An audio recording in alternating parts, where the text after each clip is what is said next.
jërë ngeen jëf mbokk yi ci ànd gi ak noonu ñu fas yéene faram-fàcce li gën a fes ci bopp xibaar yi lundi 18 mars 2024 ñu ñëw ci li gën a yaatu ci bopp xibaar yi asalaamaaleykum. ci kàddu gi Dramé Foot la teewle gi ñu ànd ci ak yéen di leen ci sant di leen ci gërëm fas yéene leen a indil li gën a yaatu ci bopp xibaar yi biir réew mi ak bitim réew lépp lu ñeel sport des na ko waxtaane ginnaaw bu àndi ak dogalu borom bi bisimilah.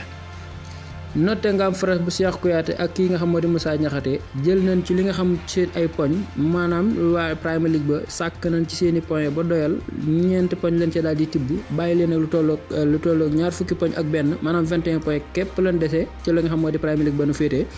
loolee sax da leen daal di yóbbu ba place bi nga xam mooy 18e place fa la daal di wàcc ñoom ñi nga xam ne ñooy waa Nottingham Forest ndax gisoon na ne sax ñuy bëree ko góorgóorlu waaye daal ndagal yi nga xamante ci wala li nga xamante ni lu waaye fa waa Premier League ba teg moom la ñu xëtt nag ñoom maanaam respecté wuñ ko wàllum fair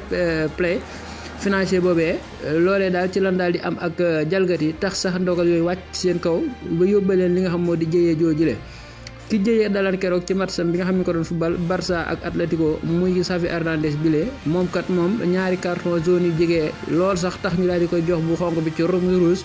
loolee daal waxees na ni bu ngeen sàggatee toog ñaari match yoo xam ne dootul taxaw ci li nga xam wala muy toog ci ab banc di coach ñi nga xam ne tey bii ñoo di waa Barça naa leen def leen nii ak def leen nii li ko yóbbee nag mooy ak dëgëram bopp